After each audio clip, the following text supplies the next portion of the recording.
So as you said, there's like 12 forks now, friendly forks. They gotta pay Big Daddy. They don't. I mean, they technically do have to, but it's not like Liquidity is forcing them into these parasitic contracts. It's more like Liquidity is giving them full support to develop and like helping them out and helping them with marketing. And as a result, all these guys are saying, okay, well, then we sign the agreement that says 4% of our FDV will go to two things: stability pool and liquidity. So roughly, it's going to be like 1.75, 1.65 airdrop to the stability pool, and then 2 point something percent split between the like bold USDC LP and then whatever their token, whatever their stablecoin is, bold LP, or like maybe it's LUSD. So you can do some projections. Welcome to today's episode of the Dojo Pod. We haven't had a pod in a while. It's been a crazy summer. I think that's one of the reasons. But Bitcoin came, I don't know last time we talked, but it hit 111K. I think it got that high up there. ETH at a meteoric 2.6K, which is nearly an entire 2x from all-time high. So that hurts. That's painful. I know the argument could be made that if you were airdrop farming in like 2023, 2024, you maybe 2x'd your ETH principal, but you would have had to 2x your ETH principal to be break even with Bitcoin. Hey, ETH's up 5% today. So be happy, right? Yeah. Be happy. Take your wins. It has been choppy. I mean, we're at 105,500 for Bitcoin. It felt like for a second there when we got to 111, we were just going to teleport up to some crazy new high, all-time high number. There was people like Arthur Hayes who has been calling for that for a long time. A lot of people were calling for that. Yeah, I mean, and instead Toby too, and Evans S6 or whatever. Yeah, and then instead we kind of just got a bit of another tariff scare, and now we're in the range. I mean, I don't think anyone can be bearish on $105,000, $106,000 Bitcoin, but we didn't kind of get that big push all at once. And because of that, I think a lot of altcoins, including ETH, are a little bit stuck in purgatory. Trump is just trying to make sure that our dollar doesn't devalue. So every time the markets get heated up, he said, "Oh no, this means our dollar is going down versus all of these big beautiful equities. Let me scare everyone with tariffs." Yeah. Well, I to give the dollar relative all of strength. this is being misrepresented. From what I understand, Trump loves tacos. So and I think Taco Bell. Yeah. I don't know. I have no idea. Who knows? Be long volatility. I think that's the answer. I will say, I preached a little bit about this back in the day, but I have still, for almost an entire year, I think, maybe it's more like 8 months, something like that. I've been farming JLP paired against Sol. And that is up to 4.5? 4.6? Yeah. I've made over 100% ROI just on fees. Oh my gosh. That's nuts. And JLP has performed. I mean, the ratio, I don't know if you want to pull it up, but I want to, but my deck screener is going to give me a hard time. Yeah. I mean, the ratio has been a little bit all over the place. Obviously, Sol has outperformed, Sol has underperformed, but they are definitely correlated with one another. And so have you had to rebalance at all, or have you been sufficiently wide to just kind of white knuckle it through the range? I've rebalanced a couple of times, and because it's Meteor, what that means is not completely closing it. I mean, I just pull liquidity and move them between bins. So I have occasionally, I think I've added new bins twice, and then other times I've just I'm gonna pull moved. It up. Jamie, pull up Meteora. Okay. The nice thing about Meteor is you have all these different positions, and so you can just move liquidity between the different positions without having to close them. Actually, I was on Andy. What's Andy's podcast called? The Roll Up. The Roll Up. And he has a Jamie. He's got a little Jamie. I mean, he's not little. He's like a full grown man, but he's got a little guy. Again, not little. He's got a guy who just pulls things up for him. I think most podcasts do. I think we are the exception, not the rule. Yeah. I mean, we don't do anything fancy. We just bring the yields. That's all we have. We have the content. Okay, they have the quality. We have the content. Yeah. And together, one day we'll have quality content. I don't throw them any shade. We're just our own special weird group. No. I love the role. Enjoy They're fantastic. They also have quality content. They had me on. Obviously, they're good. It was a lot of fun. Actually, I love Andy and the whole Roll Up podcast. There's no podcast I don't like in DeFi that I've ever been on, which is kind of a very selfish thing to say. The Edge, DeFi Dad, Nomadic, fantastic guys. The Roll Up. It was fun to go and talk to Andy. Who else? I like Taiki's, but I've never been on that one. So Taiki, invite me. Well, I'm an avid listener of Steady Lads. I thought they had a quality pod there, but they have gone. I don't think it's fair to say they canceled it. They've gone less regular. So they went from I weekly saw to now Taiki being post like something yesterday. You know, his little farmer guy walking, saying like something's coming. So maybe they're coming back. Maybe he's doing his own thing. Who knows? Either way, Anyway, I wish big him the best. support for him. All right, JLP. Yeah. JLP Sol. one. And the reason for those of you who are watching, the reason why you would do JLP Sol is because there is it's correct to say there's a lower beta between JLP and Sol than there is JLP and USDC, because the stablecoin portion of JLP tends to be around 20 to 30%, whereas the Sol portion tends to be around 60%. Is that a fair assessment? That is completely a fair assessment. Yeah. All right, awesome. Yeah. So you're in, and okay, but there's so many of these bins. I'm overwhelmed. What am I looking at? No, these are just fee tiers, right? So all of these are different amount of fees. So I'm in that one that you're hovering over, which has got $1.2 Yeah, that's a great volume to TVL ratio for that fee. Yeah, it is. And it's super consistent. There are lower fee ones that like do have better looking ratios, but like there is volatility in this pair. And so like I like being in this higher fee tier because I do get compensated for, you know, more volatility essentially. But yeah, I mean, you know, this isn't going to show you much except for that you can create a bunch of positions. I'm relatively wide. I think I'm like something like 17 to 22% wide, depending on like exactly where my liquidity is. And yeah, I mean, I think it's been 8 or 9 months and I've made about 110% ROI on this position Good. So I denominate this in JLP terms because like I was trying to think of like what the best thing, like what would you could do it in dollars. That's like a little tough. You could do it in Sol. That's a little tough. So I mean, it would be interesting to know. I mean, I think 8 or 9 months, JLP is technically up. I think 9 months ago, JLP was around like 4.2. Yeah, it is. It is. So you do there too. Yeah, no, I am. I think I'm up against that as well. But the other thing about this position that's kind of interesting is like right now I'm heavily in Sol, whereas like last week when Sol was super bullish and went to like 75, I was like more heavily in JLP. But yeah, I mean, if you want to do it, if you want to find the LP that's JLP Sol, so you can denominate in Sol, you can see the range a little bit better here. Yeah, I know what you're saying. Well, I was just trying to see where JLP was 8 months ago, but JLP Sol, 10 million volume, yeah, that'll work. Denominate in Sol. It's pretty flat. Yeah, that's a beautiful chart.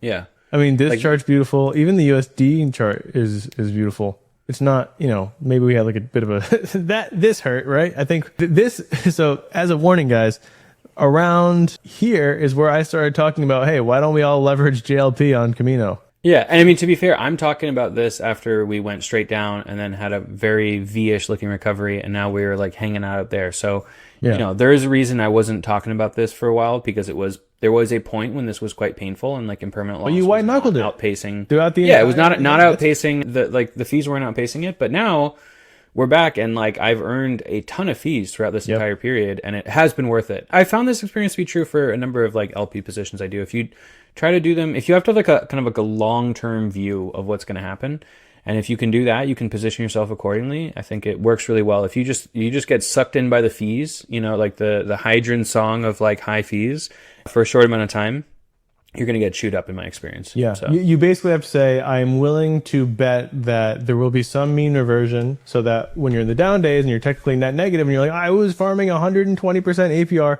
for 2 months and now my whole position is net negative and it feels terrible. Just remember, when it does mean revert, you still have all the 120% that you earned plus the mean reversion benefit. You'll be way up. Right. And so that's cool. This isn't dollar terms. If you denominate this in Sol terms, it's even less like, you know, volatile. And even so, less volatile. From peak to trough, it's like really, it's not that. Yeah. Not that so this was the big dip, right? The big scary dip, which actually that makes no sense. Why? Oh no, this is up, right? Yeah. And then I guess it's down more recently because Sol's up. Well, when at the peak, Sol was like 200 and almost $300, 250, 300, something like that, right? And now we're at like 150. So Sol is down 50%. No, but I mean, this is April. This was like a month and a half ago. So this must have been like when Sol was at its bottom. Yeah. And now Sol's recovering. So this is the anti V-shaped recovery. But notice, so you have this V-shaped anti-recovery, right? But it's not really a V-shape. It's more like I don't even know what you would call that. There's probably some Hebrew letter that looks like that. Where it goes up and then not quite down, but a little bit. And then you go over and look at USD, and it is a V-shaped recovery. So what's happening? Well, basically, while Sol is going up, and so you are going down relative to Sol because you're only 60% exposed, not 100% exposed, you're also just raking in the fees. So instead of it going straight down, it's going down that's mitigated and buffered by this additional APR. And then, of course, if you're someone like Mara, you're benefiting on top of all those fees that are intrinsic to JLP by the LP fees themselves, which have historically been in excess of 100%, but probably now, I mean, I was looking at just the numbers on Meteora, and nope, here. And my quick math just says 100K 24-hour fees, that's roughly 365K a year, 365K on 1.23 million is like 25-ish% average annualized. But I'm imagining what you're going to tell me is that the liquidity is wildly inefficient and that if you're in a plus or minus 17% range, you're getting better than that. Yes. First of all, not very efficient. Second of all, like high volatility days are the days you earn your bread and butter, right? Like you're cruising along, you're earning 25%, maybe 50%. There are days when this position's printing 500% just because the market went straight down, straight up. Like it, like there's things happening on chain. But is that also because of the max fee thing, like the special functionality of Meteora? Yeah, I think so. I think that's a big part of it. When there is also a lot of volatility within the asset, they charge a higher fee. So it's kind of got this like dynamic fee base, whereas most places you would just have that static fee of 20 bips, and that would be that. In this case, if there's a lot of volatility, they actually start charging more to swap through it. But that's also okay because there's less liquidity on chain, so there's more of a demand. People are willing to kind of pay a premium for it. Nice. Love it. How did we get on the JLP topic? I feel like we were talking about something else, and then somehow we got here. I think I was talking about like being long volatility, and this has been my long volatility trade. And really, you know what else? Sorry, I just got excited because I'm gonna have to find it. But the other way that we've always said you can be long volatility is live now, which is stability pools. I'll pull it up bold just because. Oh yeah, Euler launched bold stability pool wrapper, and like if you don't know what that means, I'll walk you through it. But it's cool. I posted it. Here it is. Okay. Here's the right website. Popping it over here. Okay, so I could try to explain why a stability pool is long volatility. I typically say it's long black swans is the way that I think about it. But do you want to take a whack at trying to explain it? Well, essentially what this is doing is it's absorbing like liquidations. So like there are times when people are getting liquidated, and you can have either external liquidators or you can have a pool within your protocol that like helps in assisting liquidations. And so if you're participating in this and there is a bunch of downside activity, or like these assets start kind of like underperforming, there's a lot of liquidations happening, it can be wildly profitable. I remember there were some folks in the dojo for the first instance of Liquidity V2 that it launched right before like a big tariff day or something where there was tons of liquidations. Something like that. People got multiple percent ROI on single days for being in this. Now this is very new, it's only been around for a few days, so I don't know what the APRs are, but over a long period of time, if there is a lot of volatility, like we were just talking about with Taco Trump and all the other exciting stuff that's going on, people get overexposed, they get over leveraged. When that happens and there is a black swan, as Stephen is saying, prices go down, people start getting liquidated, and you as kind of assisting in the, as a kind of like protocol owned or protocol supported liquidation mechanism, you reap a ton of rewards from that. So exactly right. The way that I like to think about these is that most of the time your APR is not going to be spectacular. It's going to be 5 to 10%. And you're probably thinking, well, how is that a competitive stablecoin yield? Well, it's because typically the average crypto year has 3 to 5 black swans, 3 to 5 big liquidation events, 3 to 5, what was his name? James Wynn getting liquidated, 3 to 5 big tariff events, 3 to 5 random negative 15% days. I don't remember if you guys remember last cycle, there was just a random, it was like 25% on one day, and people really didn't have a good reason for why it happened. It just happened, and then there was a recovery. We just have those. It's just, it's a rule of thumb. I used to call crypto, especially DeFi, just a black swan lake. It's just, black swans are more common than the swans for a while there. We've actually, knock on wood, we've had a good run of not. How dare you, sir? Don't say that. As soon as you say that, you better be myself saying over there. But this is a way to be long on those black swans. And so if you were just in the stability pool, what happens is people have collateralized Wrapstick ETH, they have collateralized RETH, they have collateralized ETH, and they can choose their LTV, and not only their LTV, they can also choose their interest rate, which is why Bold is so cool, Liquidity V2. Basically, you choose your interest rate, And then based off of where your interest rate stacks against other people's, you can be redeemed by people in the stability pool as for peg keeping. Now, this is hopefully unlikely, but basically you're saying, hey, I'm willing to borrow 0.5%, which is crazy low, but you'll clearly be the first person redeemed by Bold. Or if you borrow at a more conservative, like 2.5, you're very, very unlikely to be redeemed for. And there's no fee for redemption. It's not like you're penalized by that. Okay, now, when there's a liquidation, so let's just say you borrowed at 86% LTV or whatever, ETH goes down 15%, now you're facing liquidation, you will get liquidated, and like let's just say the liquidation price is 2,200. What happens is the Bold in the stability pool buys it for like $2,000 instead of 2,200, so it made a 10% ROI doing that. That 10% ROI goes back to the liquidator in the stability pool, kind of, because they're getting the ETH at that price. They're getting the ETH when it's worth 2,200, but they got it at a price of 2,000. So they paid 2,000, they got 2,200. But then you just have the ETH. So if ETH keeps going down, you could still be at a loss. What YBold does, and what Bold's going to do, it's another one of these, is I think SBold is done by, is it Ari? It's some curator. I forget who. Do you remember who? SBold? I don't remember. I know that the YBold is Urine for sure. I don't remember. Right. YBold is Urine. SBold is, I think it's K3. Yeah, I'm almost positive it's K3. Anyways, it doesn't really matter. What happens is they auto compound it for you. So instead of keeping you exposed to that ETH that you got like a 10%, 5%, whatever it is discount, I think it's 5%. I don't think it's 10%. They just sell that ETH back into more Bold. So they compound it for you. So you're not exposed any longer than directly after liquidation.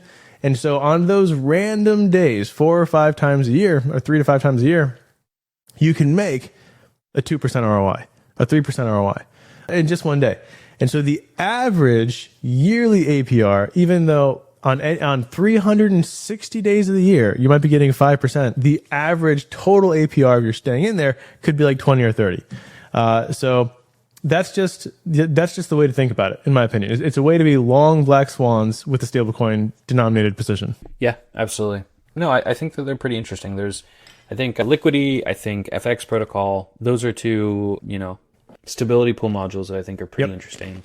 And now they're both composable. So FX Save is FFX's. YBold is the first one for Liquidity. Also, there's that other vertical about the airdrops. I made it a chart for this. I should pull that up. But can you explain sort of the airdrop mechanism for I think Bold? You actually understand it better than I do. I do, but I have to pull up the thingy. Give it your best whack, and then I'll see what I can say. Okay, Steven knows this better than I, but I think the way it works essentially is, so there are, at least at this point, I think like a dozen different friendly forks of the protocol, which to me is kind of this like fascinating, different, refreshing approach that Liquidity has taken. Normally it's like people fork your code and you shake your fist at them and you say, you're a bad person for forking my code. And Liquidity's taken the absolute opposite option, which is encouraging people. They're realizing they can't be everywhere. There's going to be so many different ecosystems. There's so many different places that need kind of like the Liquidity technology. And so there's already like a dozen, I think, different friendly forks. In the future, there's going to be even more like friendly forks as well. So all of those kind of like pay homage to the fiefdom, which is Liquidity. They don't do it in like a, super aggressive way, but they do pay something, both in terms of like having a like Liquidity that's paired against Bold. That's like one thing that they do. And then the other piece is actually allocating a portion of their token supply to Liquidity, which then essentially goes to the protocol itself. But maybe you can kind of break down the specifics, Steven, of like how it works. Okay, yeah, that was an excellent coverage. So as you said, there's like 12 forks now, friendly forks. They gotta pay Big Daddy. They technically do have to, but it's not like Liquidity is forcing them into these parasitic contracts. It's more like Liquidity is giving them full support to develop and like helping them out and helping them with marketing. And as a result, all these guys are saying, okay, well, then we sign the agreement that says 4% of our FDV will go to two things: stability pool and Liquidity. So roughly, it's going to be like 1.75, 1.65 airdrop to the stability pool, and then 2 point something percent split between the like Bold USDC LP and then whatever their stablecoin is, Bold LP, or like maybe it's LUSD. So you can do some projections. I think some of Felix is like Big Daddy. There's an Orky, Quill, Nerite, Asymmetry, Bearer Bars are also huge. Soneta, DeFi Dollar, A6, Abisu, Virtue. There's also a bunch of other unnamed ones we can't say yet that are coming out. And so you can say, well, what's the total TVL, or I guess assumed FDV of all of these? Then take, I guess you could say 1.75%, and this is just stability. This is just stability pool. You're also getting incentivized if you're in the LPs. So you get paid either way. Either you get paid for being in the LPs or the stability pool. But let's just assume the stability pool has $50 million in it at 1.75. Current bullet stability pool APR 7.5%. I think that's a good 7-day weekly average. So your total APR ends up being almost 40% from airdrops. Now that's cool. I mean, that's good. Right? There's a lot of assumptions being made. I know that. I get that. I'm also assuming these airdrops happen over effectively a year timeline, 270 days. So it's not like you're getting these things tomorrow, and I'm annualizing this. So I'm being pretty, I think, conservative with the timeline there.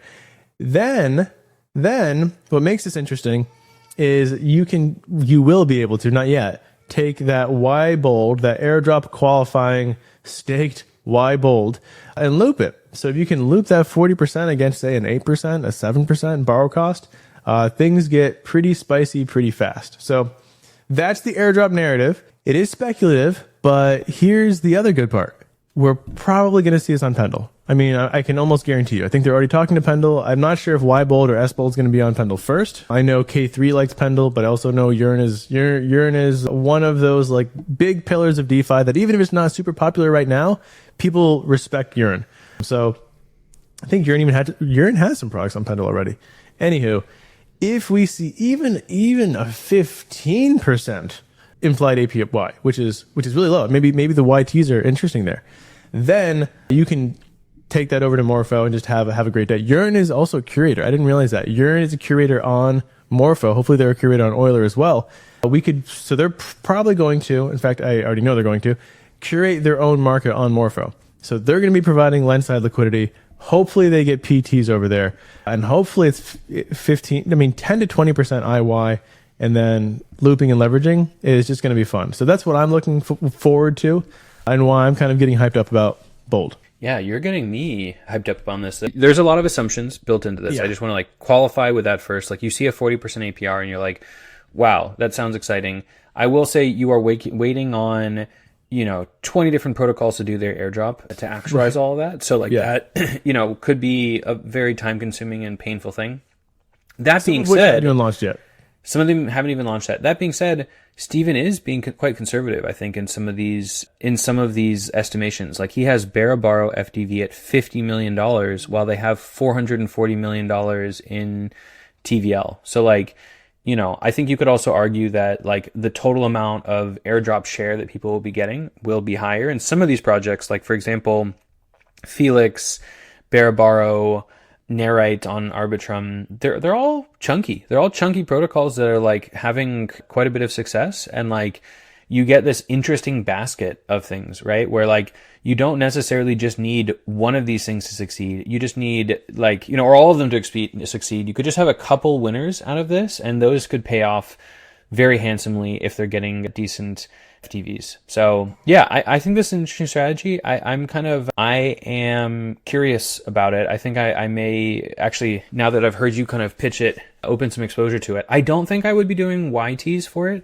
YTs is kind of if you really wanted to get a big exposure to this, you could do YTs. I think burning today capital for future airdrops, I've been burned so many times doing that it'd be a little bit scary, but holding it or looping it, especially if it has an underlying yield, and so I'm basically break even or just a little bit negative, paying for a loop, I would be fine with, rather than just burning capital for future 20 airdrops or something like that. I mean, I want to talk about YTs because there's the one that I think might be really good, which is USDS, and I've been making my rounds, giving my case for it. I don't know if we have time to dive into it. Maybe we will. We'll check back at the end. There's a launch today. There's so many things to talk about. Infinifi is launching today. Yeah, it's exciting. There's a secret link. Oh, we had the secret link. Where's the secret link? I sent you a secret link. You sent me the secret link. Yeah, we also have a secret link we can give to people. Oh yeah. Well, also they're going live today, but we do have a secret. No, but they still need you still need to like have a ref code to get into this. We don't normally talk about like like links to get into things, but I think for this one we will, just because you actually have to use one to like get in, and I believe it's just if you enter DeFi Dojo, you get access to this. I'm trying to find it, but this is great. This is interesting. So right now it appears to be the case that IUSD is going to take a while to unpack. They have a tranching mechanism, which I love, but it appears to be the case that their senior tranche is getting a higher APY than their junior tranche currently, because so many people are in the junior tranche. We're looking at 13% to 12 to 14% in the junior tranches that have a time lock. I'll explain that in a second. Or 18% on the senior tranche, which is relatively liquid as far as I understand. Like you can enter and exit it, or you will be able to once they have their full front end live with these. So, man, I should have pulled up some charts here. Basically, the way Infinifi works is that they take effectively deposit in two different types of yields, liquid and pendle. So liquid and illiquid. And so by being in both of those, they can get a relatively high yield. Let's just say their average yield is around 13, 14%. And they're also getting, LP deals. They're getting some points multipliers with Athena, and taking that net 13, 14%. Then they have obligations. So they have to pay that yield to two different types of people. Either the people who really want like a highly liquid position, so that's like the senior tranche, or the people who don't mind being locked up for a number of weeks, and that's the junior tranches. So each one of these is a different kind of tranche. 1 week, 4 week, 8 week. And the longer you lock up, the higher your APY. And so that total yield is divided into these two types of people. The more junior, but the cool thing is when people want high liquid positions, it leverages the yield to the junior tranche, because it's a lower portion of the total deposits that's getting a larger share of the yield, and vice versa. When the junior tranche is highly utilized, it actually leverages up the senior tranche, which is pretty nuts right now that so many people decided to go in for the lock that the senior tranche is actually getting a higher APY. Also, they're going to have a big points campaign. They're going to be on Pendle. I think they launched already on Fluid. Now, I have a crying baby who needs me to hold her and give her some milk. Would you mind saying anything else you want to on Infinifi? And can you share your screen and then also maybe pitch what's going on with Solve on Merkle? And I'll be right back. Yeah, absolutely. No worries. Let me just get my... So just to clarify for folks, this protocol, Infinifi, is just launching today. Steven and myself, as big stablecoin nerds, have been spending a lot of time talking to the Infinifi team. And so we have like kind of an inside track on what's going on. They do have like a system where you have to be referred or something like that to get access. So we'll probably share this somewhere like in the show notes, or I don't know, something like that. But if you do want to get access to it, you can use our code, which is infinifi.xyz/ref equals DeFi Dojo. So that's there. You can go take a look at that. I do think it's pretty interesting. I do think that tranching is something which is going to be bigger and bigger in DeFi. And I think that Rob and his team have a really good head on their shoulders, and they're going to be doing some really interesting stuff. They have a whole plan of where you'll be able to use the Infinifi tokens and the whole yield from behind it. Where I'm already starting to take a look at is on Fluid. Fluid's kind of making more and more of a push into this DEX environment, and they're doing that with a lot of different stablecoins, for example, where people are coming in and doing smart lending. Essentially what this means is you are lending out an LP token. So you're, collateralizing, let's just in this case say IUSD, which is the Infinifi one, with USDE. Then you get an APR. This just launched, so there's no APR, but you can see some of the other ones. This is at 1 BIP right now. You can see some of the other ones have been pretty good, like RLP USDC is 13%. The FX, which is, we were talking about this before, 14%. USDO and USDC, 11%. So these LPs do pretty well. And also you get incentivized with a lot of different points. So in this case, you're getting 3x Infinifi points, which I believe is the highest behind Pendle. So if you wanted to go an LP on Pendle, or look at YTs, that makes a lot of sense. If you just want a more passive position and just like, LP against something like USDE, then this is quite an interesting place to do it. You're also earning a ton of USDE Athena points. So like that's cool as well. So this is where I'm kind of thinking about getting my exposure to the Infinifi system until there's somewhere to kind of like go and loop things up. I think that will be an interesting strategy as well. If you can have, different yield bearing assets, they're also earning points and getting a little bit of leverage on them. We have seen time and time again that can be a very profitable strategy. So look at that. We have a future DeFi wizard who's joined the show here. I don't know if I call her. she recently put blue marker all over her face as recently as this morning, didn't you? Yes, you did. So maybe which blue? Maybe she's bullish on fluid's blue. ETH. There we go. That's what she was trying to say. She was trying to say that fluid's going to blow up in a good way. Yeah. Well, I think she's just an ETH bull. That's my guess of what's going on. Oh no! Don't put that on her. So okay, it's cool. So we've talked to the Infinifi team. In fact, we are like full disclosure. We are like working with them at an ambassadorship level.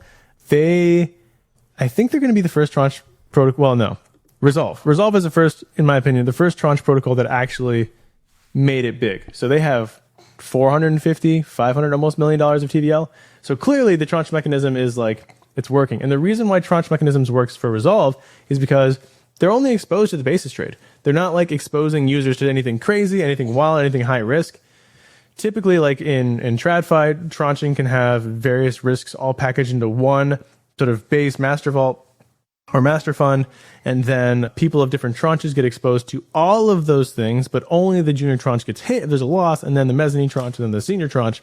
In this case, Resolve is only exposed to the basis trade, but then breaks up that basis trade yield based off of RLP, junior tranche, and wrap staked USR, senior tranche, and the losses that are incurred in RLP, because the junior tranche is the only one that incurs the losses until the junior tranche is gone, are from leg risk. So like anything opening these positions, maybe you take in a few percent, like a few bips from opening positions and closing positions, and also if funding ever flips. Now they're mostly doing BTC and ETH. Actually, I think almost ETH only basis trades. So very, very rarely do you get flipped funding, but that is like one of the risks that RLP eats. In return for taking on that risk, it gets a higher percentage of the total yield. Every time you say ETH, your daughter gets very excited. So I've noticed that. Oh no. We trained her well. It is, I don't know if you spend much time looking at like how it works under the hood with Fluid, but like these are essentially just concentrated liquidity positions where you have like a current price. In this case, it's 1. You have a lower and upper bound. Like they're aiming for 15 bips on either side. Then they have different kind of parameters under which they're rebalancing. So yeah, I mean, it's essentially just concentrated liquidity. I will say I have been in fluid positions like this, specifically on the Bitcoin side, and there are periods of volatility, right? Especially if there's like a lot of rebalancing that's going on there. You can, of course, like in any concentrated liquidity position, experience impermanent loss. But for two things which should be close to 1, like these two things should both be close to, $1, 1 USDC. They should be like 1-to-1 with one another. You would hope that there won't be a lot of kind of impermanent loss. Also, in the next month or so, Fluid is going to be launching their V2, which will allow you to create your own position, which I'm super interested to see how they're going to do that. In some ways, it sounds great because people that like are really good at concentrated liquidity, I think will have a huge amount of edge in being able to do this. For your average person, unless there are a lot of guardrails, I think people could get wrecked. So anyway, I mean, the Fluid team, shout out to them. They are super smart cookies. And so I'm sure they've thought through this and like, are looking at ways to kind of like improve this and make it, like a effective solution for all sorts of different folks. But I just hope they get better data, and I hope that they also kind of set some guardrails for folks. But Fluid is becoming more and more used, and they do take a 25% revenue cut. So kind of bullish for the Fluid token. Yeah. They've been going through some drama, but I think they recovered nicely. It was like people were mad about the ETH USDC and BTC USDC pairs, which I think we affectionately call them impermanent loss machines. And this is just because we haven't seen any protocol successfully allow for leveraged, volatile paired CLPs. And it's what I like about DeFi is that DeFi allows anyone to express their thesis. You have a long thesis? Fine. How long are you? You want to be leveraged? Perfect. You just want to hold? Wonderful. You want to rehypothecate? So you want to like deposit and then borrow collateral and go do whatever? You can do that.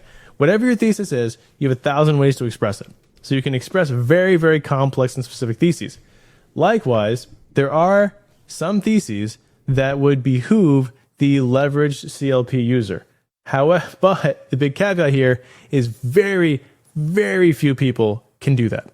It's such a niche portion of the DeFi population. I'd say like we know FloatLocker. He's one of the only people that I know, period, full stop, that could probably benefit from leveraged CLPs.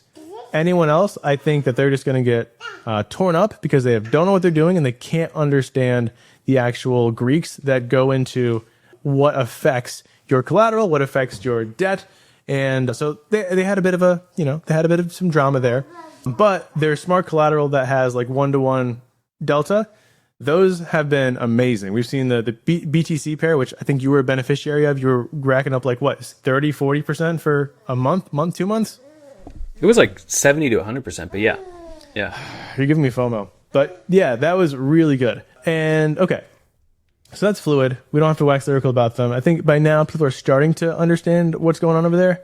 There's so many things to talk about. Euler has launched Euler Swap, which is similar to or a take on sort of what Fluid has done. So they're using their money market. So they're using the protocol Euler to provide liquidity. Now they've had a really nice, very easy to understand diagram of how look at that comeback story. Absolutely wild. You know, when last cycle at their height, they were bigger than the Solana chain, and now they're at $1 billion. That's crazy. They're 4 times bigger than their height last cycle. So that's incredible. Shout out to Euler. Now they introduced Euler Swap. So basically the way it works is people are lending, let's just say people are lending USDC, people are lending USDT. Someone wants to swap between USDC and USDT. What happens is when they give Euler Swap the USDC, that goes and becomes collateral. And then what happens is USDT is borrowed from lenders. So it's seamless and there's no slippage. There's no actual swapping occurring. I mean, technically there is because they're getting a new asset, but they're giving USDC and they're getting USDT. They're effectively opening up a borrow lend position, but they're not paying any interest on that. That's the very, very dumbed down version of how it works. I do recommend checking out the white paper.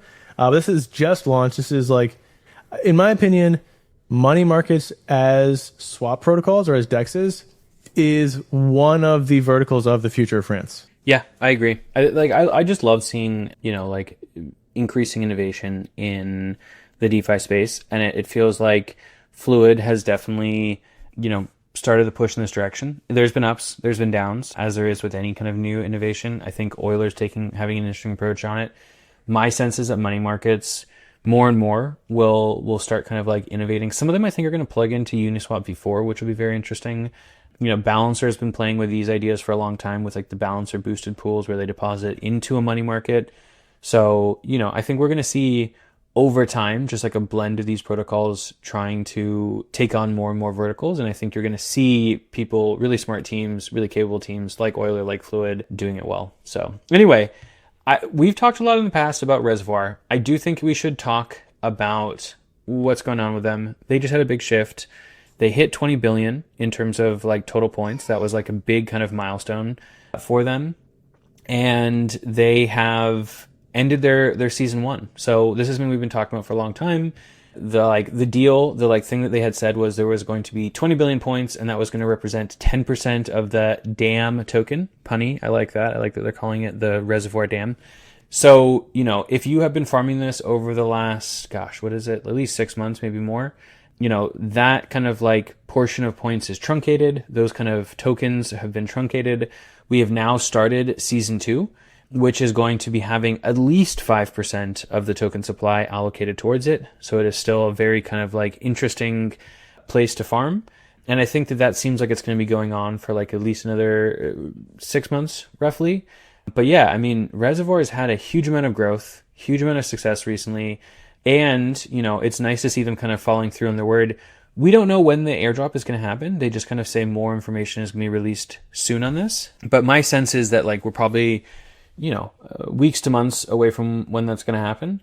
And so I'm certainly excited about this. I also think that they're dedicating a pretty generous amount of the token supply towards this. So season 1, 10% is a very kind of generous allocation. And then for a season 2, doing an additional 5% is also, again, very generous in my opinion. So I don't know. Curious what you think, Stephen. Reservoir seems like the protocol of the people. 15% allocated between season 1 and season 2. What do you make of these kind of new updates? What do you make of like YT and looping opportunities? Are they still interesting? Typically not for season 2, but in this case, maybe they are. I'm taking over the screen share.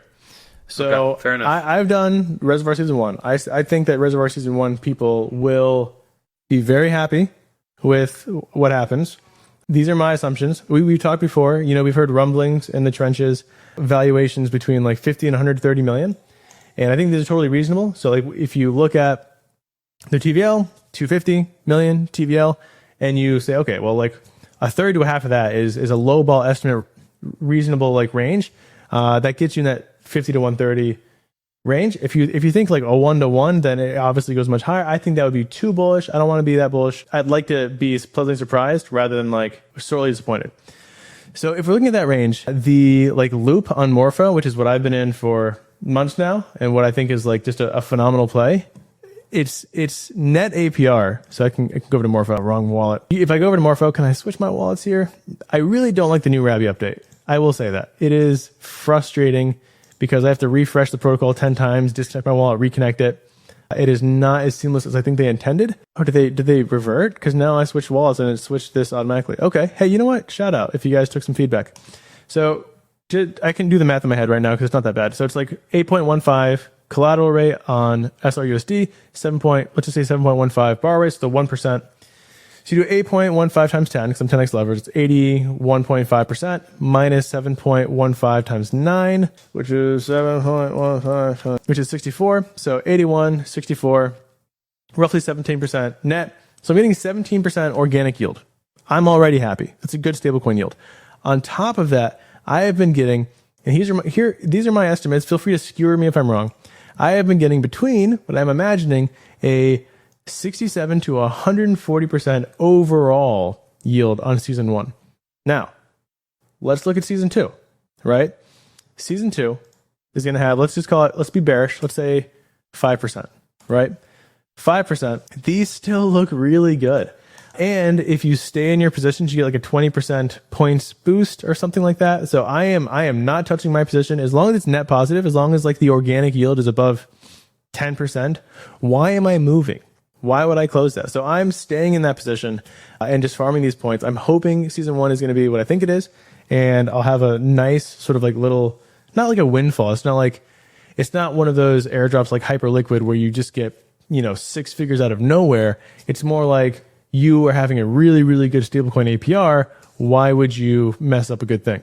So I am looking forward to that. I think what they've done is incredible. The way they've incentivized using RUSD, because by incentivizing using RUSD, they've leveraged the yield for SRUSD. And I will tell you, the Reservoir team has been in the like composability trenches. They're everywhere. They're on Dolomite. They're on Euler. They're on Morpho. They're working with Steakhouse. They're on Pendle. So I thought what they've done with season 1 was really good. I love the fact that they were like, we're going to have 20 million or 20 billion points. They just said that. I mean, they didn't really say it. They implied it. And then they lived up to it. So like they cut off season 1 at 20 billion. They didn't do any funny business. They didn't say, actually, no, we're going to change it because of this. They said they lived up to that. They lived up to the 10%. That was amazing. So now they're saying 5% for season 2. Incredible. That makes APRs so much more predictable. And once we have an FDV, once the token launches, we will know effectively, be able to estimate with relative accuracy what these actual APRs are going to be. So I've been super stoked. I think anyone who did the YTs for season 1 and should be pleasantly surprised. That's my take. We'll see. I don't want to hold my breath and then everyone will be like, you said you told me, but I hope that I'm right. I have a good feeling about this. And so we'll see. Speaking of season 1s, there was also a result, but we might have to save that for a different day. I know we're sort of short on time here. I have a baby crawling upstairs and a wife who just got home with groceries. So there's so much more alpha, but I'm not sure if we'll be able to get to it. So what I'll say is we'll come back next week. I think we're going to go over a Falcon protocol, which I'm super stoked about. We can go over. I wanted to talk about Monarch because Monarch is a way you can like get into the nitty gritty weeds of Morpho. I want to talk about EtherFi too, their card program. There's so many good things out there. Even Mantle. Mantle's got a great cook program, but that's the nature of the beast, right? There's just so many things to do. You really have to analyze all of them and then go play with them. But that's also why we have multiple outlets. Go join the DeFi Dojo Discord. We're talking about these things all day long. Check out my Twitter. I refuse to call it X. I try to smash all these beautiful yields into threads on a weekly basis. And thank you guys for watching. Have a wonderful rest of your